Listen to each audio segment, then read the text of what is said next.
Good morning, all of you. Today we are going to solve examples of exercise 6.1. In the previous video, we started our new chapter linear inequalities, and we discussed what are inequalities, different type of inequalities, and solved two examples of exercise 6.1. So heading towards further examples, we are starting today with example 6. Third, fourth and fifth example are quite easy. You can solve just, or you can understand just by looking in the video. Now, sixth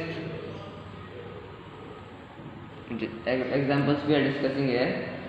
Now they have said solve inequality is given to us, we have to solve it. So the graph of the solutions on number line. Okay, and whatever will be the solution we will get, that we have to represent on number line also. Okay, so the inequality they have given is 3x minus 4 by 2 is greater than equal to x plus 1 by 4 minus 1. Okay, we have to solve this. So first of all, what we are going to do, we are going to add 1 on both sides. Okay,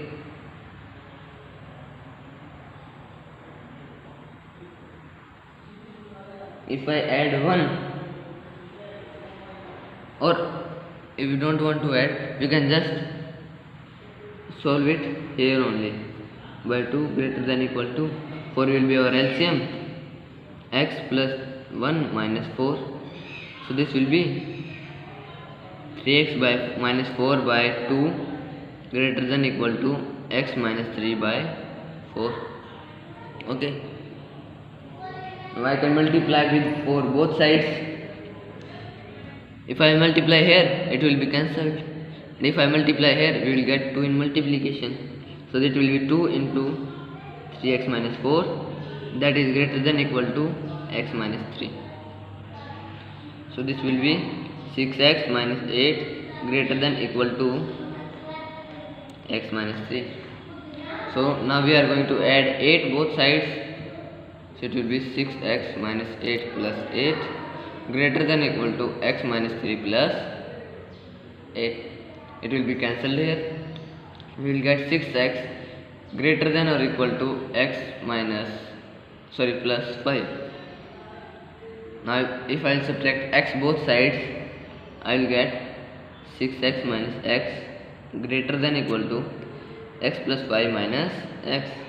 X will cancel it. So we are going to get 5x greater than equal to 5.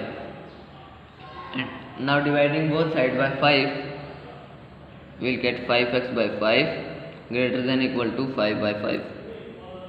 That means x is greater than equal to 1. So the value of x can be equal to 1 or greater than 1. And now we have to represent it on number line. So first of all, you will draw a number line. Here will be 0, minus 1, minus 2, minus 3, minus 4. 1, 2, 3, 4, 5.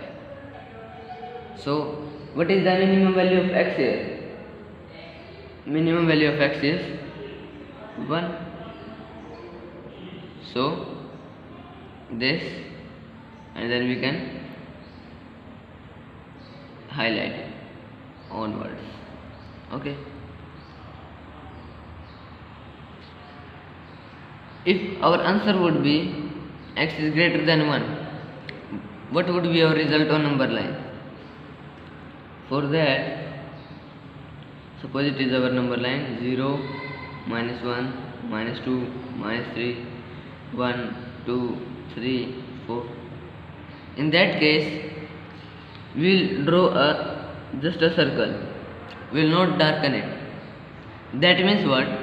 That this is the value that is not included in our answer. Okay, x is not equal to 1 here.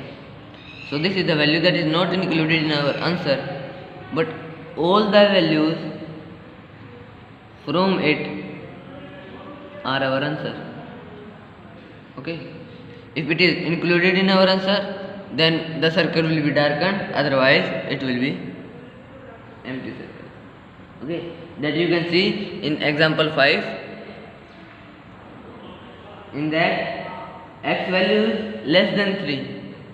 Okay, so they have taken all the values, they have also graphically represented it, and they have drawn a empty circle on 3.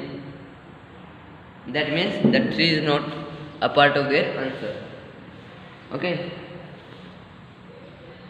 now question number 7.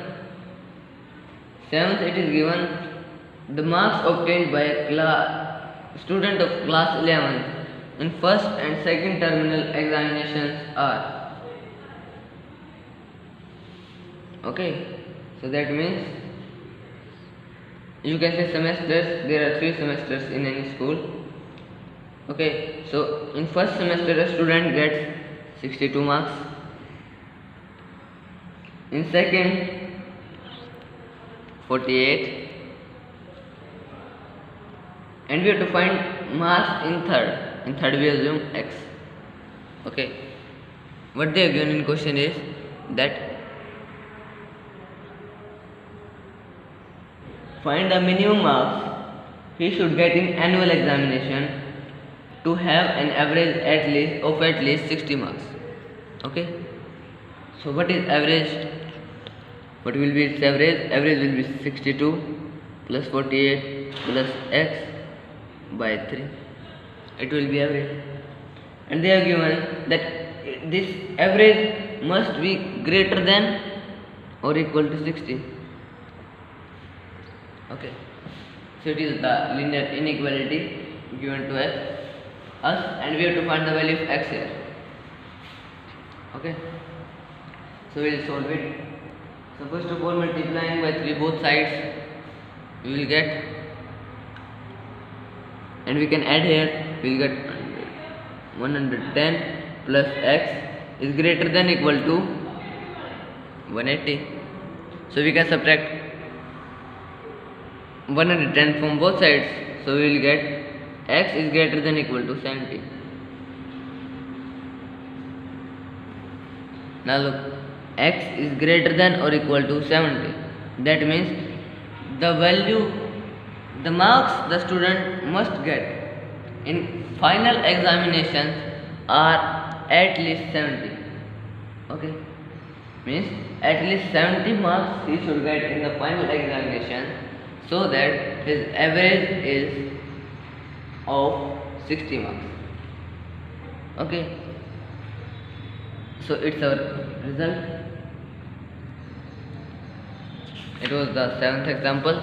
Now the last example of this exercise.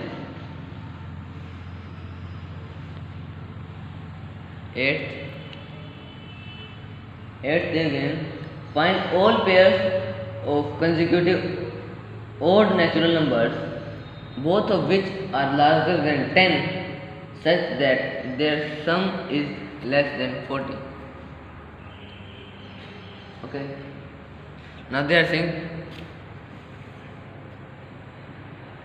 2 consecutive odd numbers. Okay, so let us assume first one is x and another one is x plus 2. Okay, this is the smaller one. Now they have given us 2 conditions, both of which are larger than 10. Okay, so both must be larger than 10. So that means if x is greater than 10, x plus 2 will surely be greater than 10. Okay, and second, they have given us as that the sum of both should be less than 40. So that means x plus 2 should be less than 40. Okay, so that means 2x plus 2 should be less than 40.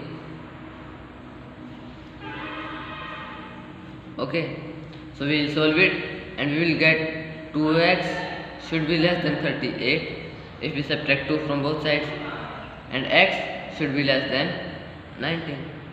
So we have got a double inequality here, that x value should be greater than 10 and less than 19. So what are the natural odd numbers that are between 10 and 19? That are x value can be 11, 13, 15, 17. Okay, these are the value of x. So what will be the value of x plus 2? If we add 2 here both sides, that means x plus 2 will be less than 21 but greater than 12. So the value of x plus 2 will be 13, 15, 17 and 19. So the possible pairs of our answer will be what? 11, 13, 13, 15, 15, 17, 17, 19. Okay, so these are all pairs of consecutive odd numbers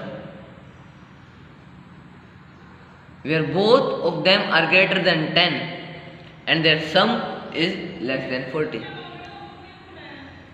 Okay, so today's your homework is to solve first 16 questions of exercise 6.1 and the problems will be discussed tomorrow. Okay, thank you.